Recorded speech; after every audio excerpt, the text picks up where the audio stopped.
Olá, tudo bem?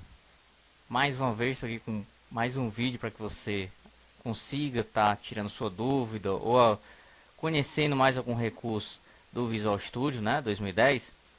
E agora a gente vai aprender um pouco como você pode estar trabalhando diretamente com o conceito de engenharia reversa no Visual Studio 2010 com o Entity Framework. Lembrando que o Entity Framework nada mais é do que a camada de persistência da Microsoft. Então, diante disso, nós vamos estar trabalhando diretamente em estar criando essa camada de persistência e fazendo a engenharia reversa no nosso projeto. Vamos ver como funciona?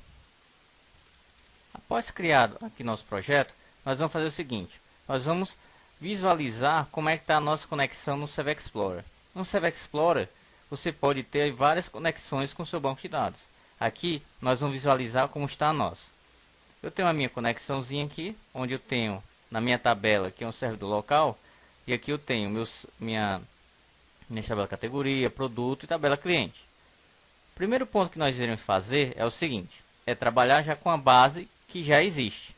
Então, vamos no meu projeto, no meu Solution Explorer, clique com o botão direito, add new item, e vamos adicionar aqui ADO Entity Data Model, tá certo? Posso colocar aqui o nome, então a gente já está criando aqui o nosso primeiro container, né, de persistência com Entity Framework. Vou colocar aqui adicionar. Pronto, ele está perguntando aqui se eu desejo estar adicionando e quero colocar as classes dentro da VP Code, da pasta VP Code. Pode ser que sim. E aqui ele faz uma pergunta chave. Eu já desejo trabalhar com uma base que já existe, ou eu preciso primeiro definir ainda, não tenho definido e quero trabalhar com container sem estar vinculado com o banco, né? Essa é a pergunta que ele está fazendo. Nesse primeiro exemplo aqui, nós vamos trabalhar com uma que já existe. Generate from database. Vou passar aqui a minha string de conexão, né, definida aqui. Tá, indefinida, então só estou montando. Você ainda tem a opção de escolher quais as tabelas ou view ou Store Procedure deseja estar adicionando. Então vamos visualizar aqui. Eu quero tabela categoria e tabela produto. Vou finalizar.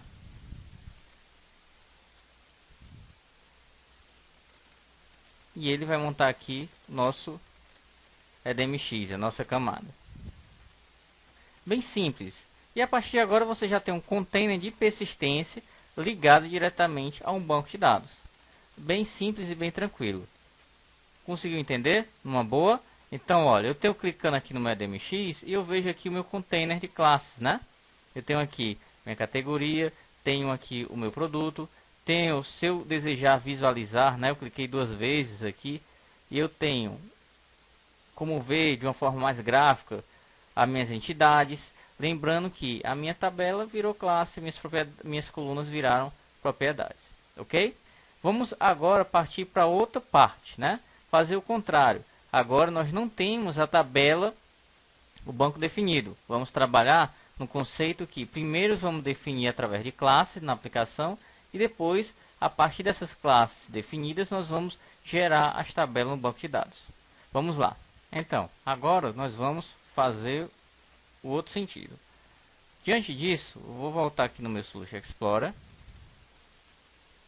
Posso até excluir esse EDMX. Estou excluindo. Ok. E vou fazer o seguinte. Vou adicionar um novo EDMX, né, um outro container de persistência. Add new item. Vou colocar aqui exemplo 2.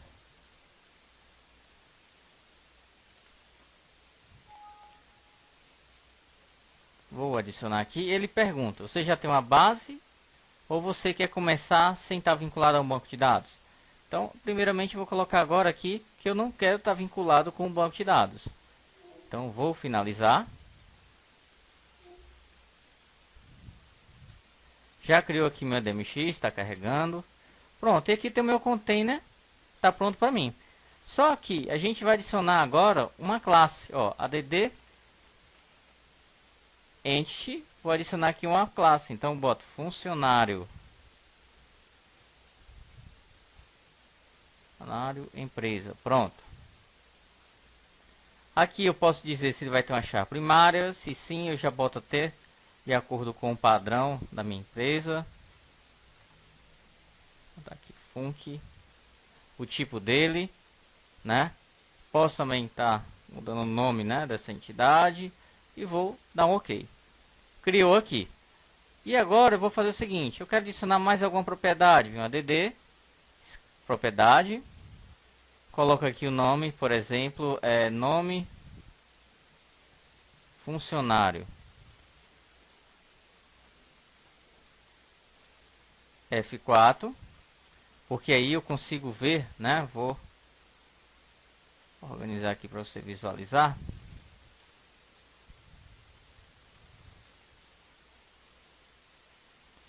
E aqui eu consigo ver qual tipo, né?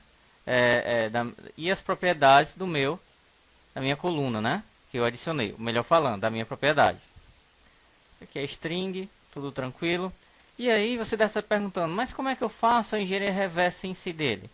O primeiro ponto que nós iremos fazer é clicar com o botão direito, selecionar a opção gerar database from model. Aqui ele pergunta qual é o banco, você passa qual é o banco que você deseja. Ele vai montar aqui a linguagem, né, para você estar executando o seu banco de dados. Pronto, gerou, finish. Ele vai colocar lá no seu Solution Explorer um arquivo com extensão .sql. Por que ele não faz diretamente no banco? Porque você não quer fazer naquele momento, ou você quer guardar como backup, né, ou fazer alguma alteração. Então aqui eu já tenho o meu script. Vou atrás do meu script, que está aqui ele, ó, todo bonitinho. Clico com o botão direito e vou colocar execute SQL. Pede para me conectar com o banco que eu desejo. Está dizendo que está ok. Vou atualizar aqui na minha base de dados. Atualizei. Olha o que foi que aconteceu. A minha tabela, minha classe virou agora tabela funcionário. Então nós vimos as duas vertentes. Quando eu tenho um banco de dados já definido e quando eu ainda não tenho, tá certo? Isso é possível devido à característica do Entity Framework. Já com a outra camada de persistência da Microsoft, o Link to SQL já não era possível. Com o Link to SQL é necessário que você já tenha a camada de banco de dados, né, definida. Com isso, o nível de acoplamento com o Link to SQL é alta. Já com o Entity Framework não é. Ok? Espero ter ajudado e aí até o próximo vídeo.